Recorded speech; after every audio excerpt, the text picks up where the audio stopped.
حضرت سیدنا حاتم اسم رحمۃ اللہ تعالی علیہ آپ فرماتے ہیں 4 چیزیں ان کا علم آپ فرماتے ہیں میں نے حاصل کیا، بالخصوص 4 چیزوں کا علم میں نے حاصل کیا۔ وہ 4 چیزیں کیا تھیں؟ آپ فرماتے ہیں سب سے پہلی چیز جو میرے لیے بخشش کا ذریعہ بنی، جو میرے لیے کامیابی کا ذریعہ بنی، جو میرے لیے میرے رب کی رضا کا ذریعہ بنی، وہ 4 چیزیں تھیں۔ وہ کون سی ہیں؟ آپ فرماتے ہیں سب سے پہلی چیز کیا ہے؟ فرمایا یہ کہ میں نے جانا میرا رزق جو ہے وہ مقدر ہے۔ میں نے سب سے پہلے یہ جانا اپنے رب کی ذات کے بارے میں، اپنی ذات کے بارے میں کہ میرا رزق مقدر ہے، جو لکھ دیا وہ مجھے مل کر رہے گا۔ آپ فرماتے ہیں اس لیے طلب کی زیادتی میں نے اپنے نزدیک ناجائز سمجھی، اور میرے رب نے مجھے اتنا دیا کہ کبھی کسی چیز کی کمی نہ آنے پائی۔ میں نے یہ جان لیا نیک ہونے کے لیے، متقی ہونے کے لیے، پرہیزگار ہونے کے لیے لازم ہے کہ سب سے پہلے اللہ کی ذات کے بارے میں جانا جائے کہ وہ ذات ہمارے ساتھ کیسے ہے۔ آج ہم جو بٹکے پھر رہے ہیں نا، پریشان حال ہیں، اس کا سب سے بڑا سبب یہ ہے ہمیں اپنے رب کی ذات کو پہچانا نہیں، اپنے رب کی ذات کے بارے میں جانا نہیں ہے۔ وہ تو مسبب الاسباب ہے، جیسے بھی حالات پیدا ہو جائیں وہ حالات میں سے حالات نکالنا جانتا ہے، وہ اسباب پیدا کرنا جانتا ہے، وہ کسی کا محتاج تو نہیں ہے۔ تو جب بندہ اپنے رب کو اپنا رازق مان کر اپنے رزق پر جو اس کے لیے مقدر کر دیا گیا، لکھ دیا گیا ہے، اگر اس پر بھروسہ کر کے چلنا شروع کر دے تو بندہ کبھی نہ شکرا نہیں ہوتا، بندہ کبھی اپنے رب کی بارگاہ میں شکوہ نہیں کرتا، کبھی وہ بے جا رزق کی طلب نہیں کرتا، وہ کبھی بھی جو ہے وہ رزق کے پیچھے گناہ کی طرف نہیں جاتا، وہ کبھی رزق کمانے کے لیے اپنے رب کی نافرمانی نہیں کرتا۔ جو بندہ اس بات پر اپنا پختہ یقین کر لے کہ جو میرے مقدر میں لکھ دیا مجھے مل کر رہے گا، وہ رزق کمانے کے لیے کبھی حرام راستے اختیار نہیں کرتا۔ ان بزرگوں کے چھوٹے چھوٹے جملے جو ہیں وہ ہمارے لیے اتنے بڑے معنی رکھتے ہیں کہ ان کو جتنی گہرائی کے ساتھ پڑھتے جائیں، سنتے جائیں، نئے راستے نکلتے چلے جاتے ہیں۔ بزرگوں نے تو فقط یہ فرما دیا کہ میں نے یہ سمجھ لیا، میں نے یہ جان لیا کہ جو میرے مقدر میں لکھ دیا مجھے مل کر رہے گا۔ انہوں نے اتنی بات بیان کر کے اپنی بات کو ختم کر دیا، لیکن اس کے اندر میرے اور آپ کے لیے حکمت کیا موجود ہے کہ کبھی بھی حرام راستے اختیار نہ کرنا۔ جو تمہیں ملنا ہوگا اللہ تمہیں حلال راستے سے بھی ضرور عطا فرما دے گا، اس سے تمہیں کوئی چیز رکاوٹ پیدا نہیں کر سکتی۔ وہ رزق جو تمہارے مقدر میں آنا ہے اس سے کوئی تمہیں محروم نہیں کر سکتا، اس لیے کہ اللہ رب العزت نے جو تمہارے مقدر میں لکھ دیا وہ تمہیں ہی مل کر رہے گا، اس کے سوا تمہیں کچھ نہیں ملے گا جو تمہارے مقدر میں لکھا ہوگا۔ اس کے لیے کبھی غلط راستے اختیار نہیں کرنا۔ فرمایا دوسری چیز کیا ہے؟ فرمایا میں نے جانا کہ اللہ کا مجھ پر حق ہے، اللہ کا مجھ پر حق ہے۔ یہ آپ نے جملہ اب چھوٹا نہیں کہا، کس لیے؟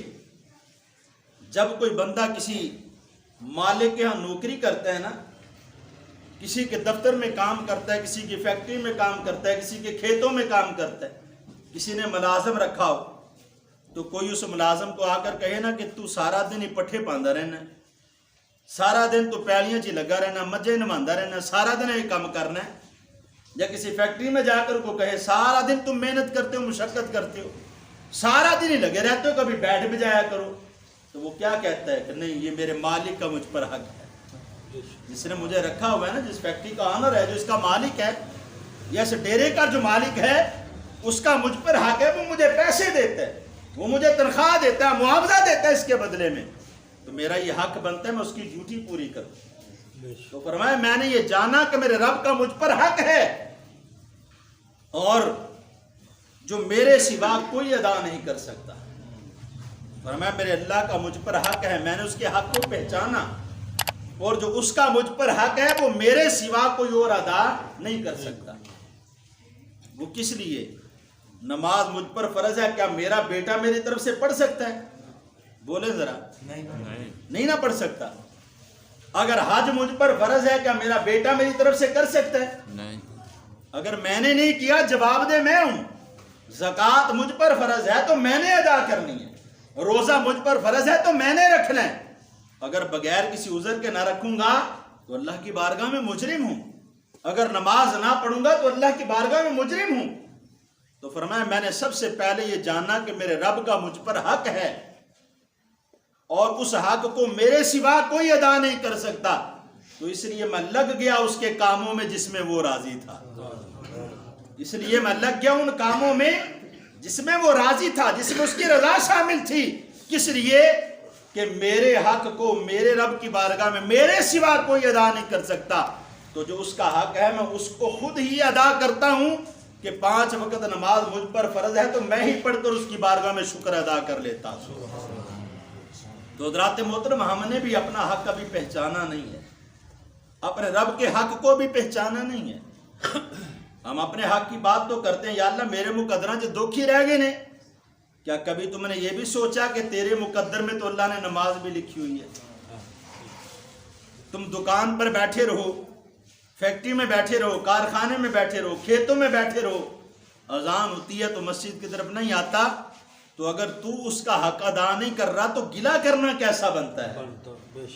اگر رزق نہیں مل رہا، اگر رزق کے اندر برکت نہیں رہی، اگر تمہارے تھوڑے کے اندر بھی گزارا نہیں ہو رہا، زیادہ کے اندر بھی گزارا نہیں ہو رہا، تو پھر اپنے رب سے شکوہ کیوں کرتا ہے؟ اپنی ذات سے شکوہ کر کے دیکھنا، اپنی ذات کے بارے میں غور و فکر کر کے دیکھنا۔ کس لیے کہ اس کا تو یہ وعدہ ہے کہ میری بارگاہ میں آنا تمہارا کام ہے، رحمت نچھاور کرنا رب ذوالجلال کا کام ہے۔ وہ اپنے وعدے کے اندر کبھی جھوٹا تو نہیں نہ ہو سکتا۔ تو اگر ہم رحمت کے طلبگار بن کر آتے ہی نہیں ہیں تو پھر رحمت آئے گی کہاں سے؟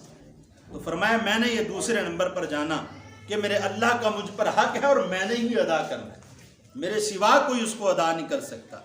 فرمایا تیسرا، فرمایا کہ میرا ایک طالب ہے، میرا ایک چاہنے والا ہے، اور میں اس کو جان لوں، اس کو پہچان لوں کہ میرا کوئی چاہنے والا ہے، میرا کوئی طلب کرنے والا ہے، اور میں اس سے بھاگ نہیں سکتا، اس سے دور نہیں جا سکتا، اس سے جان نہیں چھڑا سکتا۔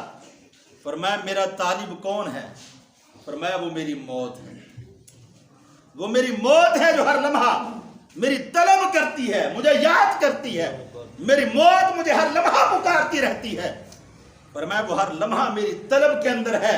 میں نے اس چیز کو جان لیا کہ میں نے مرنا ہی مرنا ہے، میں نے ہمیشہ اس دنیا میں نہیں رہنا۔ یہ صوفیاء، یہ علماء، یہ اولیاء، اللہ کے ولی، اللہ کے دوست اللہ کا قرب پاتے اسی لیے ہے کہ اس کی ذات کو پہچاننے کی کوشش کرتے ہیں۔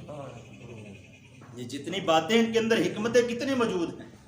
کہا کہ میری موت مجھے طلب کرتی ہے ہر لمحہ، میں نے جان لیا کہ میری طلب رکھنے والا کوئی ہے۔ جب کوئی بندہ اس بات پر پختہ یقین کر لیتا ہے کہ میں نے مرنا ہے، وہ کبھی اپنے رب کی نافرمانی نہیں کرتا۔ اس کے اندر سب سے بڑی حکمت کیا ہے؟ وہ کبھی اپنے رب کی نافرمانی نہیں کرتا۔ تو فرمایا چوتھے نمبر پر میں نے یہ پہچان لیا میرا خدا ایک ہے اور میرے حال سے واقف ہے۔ میرا خدا ایک ہے، میں نے بڑے لمبے چوڑے خدا نہیں رکھے سفر کے لیے اور حضر کے لیے اور کھانے کے لیے اور پینے کے لیے اور سونے کے لیے اور جاگنے کے لیے، اور نہیں، میرا خدا فقط ایک ہے۔ میں نے یہ پختہ عزم کر لیا، ان 4 باتوں پر عمل کر لیا، تو خالق کائنات نے مجھے ولایت کا درجہ عطا فرمایا۔ تو ہم اگر آج اپنے اعمال کے اندر کمزور ہیں، اگر آج ہم اس درجے سے بہت زیادہ پیچھے ہیں، اس کا سب سے بڑا سبب یہ ہے کہ ہم نے اپنے رب کے حقوق کو پہچانا نہیں ہے، ہم نے اپنے رب کی ذات کے بارے میں جانا نہیں ہے۔ آپ فرماتے ہیں میں نے یہ جان لیا چوتھے نمبر پر کہ میرا خدا فقط ایک ہے، میں نے در در پر ہاتھ نہیں پھیلانے، میں نے جگہ جگہ پر جا کر مانگنا نہیں ہے، میں نے اپنے رب کی ذات پر بھروسہ رکھنا ہے، اسی کی بارگاہ سے مانگنا ہے، وہ مسبب الاسباب اسباب خود ہی پیدا فرماتا چلا جائے۔ آپ دیکھیں کبھی کوئی فقیر کسی کے در پر مانگنے جاتے، یہ منگن والے فقیران دی گل نہیں کرتا، تاڑے ذہن چ فوراً آیا ہوئے گا کہ روزانہ ہی فقیر منگن ٹرے ہوندے نہیں، یہ فقیر نہیں ہوتے، یہ فقیر نہیں، یہ مانگت ہوتے ہیں، یہ سائل ہوتے ہیں۔ جو فقیر ہوتا ہے وہ تو فقر کو پسند کرتا ہے نا، الفقر فخری، یہ اللہ کے ولیوں کی بھی نشانی ہے، اللہ کے نبیوں کی بھی یہ عظمت ہے کہ ان کو ہمیشہ فقر پر ہی فخر رہتا ہے۔ یہ حضور نبی کریم صلی اللہ علیہ وسلم کا فرمان ہے. فرمایا کہ مجھے فقر پر فخر ہے, مجھے فقیری پر فخر ہے. کیا کہ میرا اللہ جتنا مجھے عطا کرے وہ سارا راہ خدا میں خرچ کر دوں, اپنے اہل بیت پر خرچ کر دوں, اپنے اہل خانہ پر خرچ کر دوں. تو حضرات محترم, یہ صوفیاء کا ذکر جو ہے ہم کیا سمجھتے ہیں؟ یہ ایسے ہی ہے, یا ہم یہ سمجھتے ہیں کہ شاید یہ ولی جو ہوتے ہیں, یہ اولیاء جو ہوتے ہیں, پیر جو ہوتے ہیں, بس ایسے ہی ہوتے ہیں. میری اپنے مرشد گرامی حضور قبلہ پیر ضیاء الرحمن صدیقی صاحب سے ملاقات, آپ نے مجھے ایک تربیت کرتے ہوئے بات بیان فرمائی. آپ نے کیا فرمایا؟ بیٹا ایک بات ذہن میں رکھنا. فرمایا اپنی خلوت کو اچھا کر لو, اپنی خلوت کو پاک کر لو. میں بات کو سمجھ نہیں پایا, عقل تھوڑی تھی, سمجھ نہ پایا کہ خلوت کو اچھا کرنا, خلوت کو پاک کرنا, تنہائی کو پاک کرنا, یہ کیا بات ہوئی؟ بندہ لوکاں دے سامنے گناہ نہ کرے تو سمجھ آندا ہے کہ یار بندوں کی کہن گے یار نیک آدمی.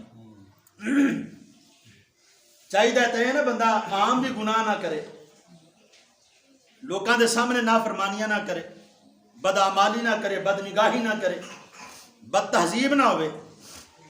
لیکن مرشد گرامی یہ فرما رہے ہیں کہ اپنی خلوت کو پاک کرو. جب اس حکمت پر غور و فکر کیا گیا نا تو یہ بات سمجھ میں آئی, جس بندے کی خلوت پاک ہو جاتی ہے نا, جس کی تنہائی پاک ہو جاتی ہے, وہ لوگوں کے سامنے کیا وہ تنہائی میں بھی پاک رہتا ہے, وہ اللہ کی نگاہ میں بھی پاک رہا کرتا ہے. اس لیے جب بندہ لوگوں کے سامنے گناہ کرنے لگتا ہے تو سوچتا ہے 1000 مرتبہ کہ یار فلانے نو پتہ چل گیا تو کی کہے گا, میرے پیو نو پتہ چلیا تو کی کہے گا, میرے بھرا نو پتہ چلیا تو کی کہے گا, رشتہ داراں نو پتہ چلیا تو کی کہے گا. لیکن جب بندہ تنہائی میں ہوتا ہے نا تو پتہ پھر چلتا ہے کہ تم گناہ سے بچتے کیسے ہو. ایک میں ہوں, ایک میرا موبائل ہے, میں تنہا ہوں, میں کیا کر رہا. ایک میں ہوں اور دوسرا میرے ساتھ کوئی نامحرم ہے, پتہ پھر چلے گا میں کیا کر رہا. اس کے باوجود ہم پھر گلہ کرتے ہیں اپنی رب کی بارگاہ میں, ہمارا شکوہ ہوتا ہے اپنے رب کی بارگاہ میں. میں کہتا ہوں یہ گلہ کیسا, یہ شکوہ کیسا, یہ اللہ رب العزت کی بارگاہ میں پڑھ کے جو ہے وہ اس کی بارگاہ میں گلہ کرنا تمہیں جچتا نہیں ہے, زیب نہیں دیتا. کس لیے کہ تم یہ تو سوچو تم کر کیا رہے ہو. ملے گا تو وہ جو کرو گے, جو تم نے بویا نہیں ہے وہ کاٹو گے کیسے, جو تم نے کھیت کے اندر بیجا نہیں ہے وہاں سے حاصل کیسے کرو گے. کھیت سے تو وہی فصل آئے گی جو تم نے اس کے اندر کاشت کی ہے, جو اس کے اندر وہی ہے. تو اللہ رب العزت کی بارگاہ میں شکوہ کرنے سے پہلے ان صوفیاء کی زندگی کو پڑھ لینا کہ انہوں نے کبھی اپنے رب کی بارگاہ میں شکوہ نہیں کیا, بلکہ ہمیشہ اپنے رب کی ذات پر بھروسہ رکھا ہے, اپنے رب کی ذات پر توکل رکھا ہے.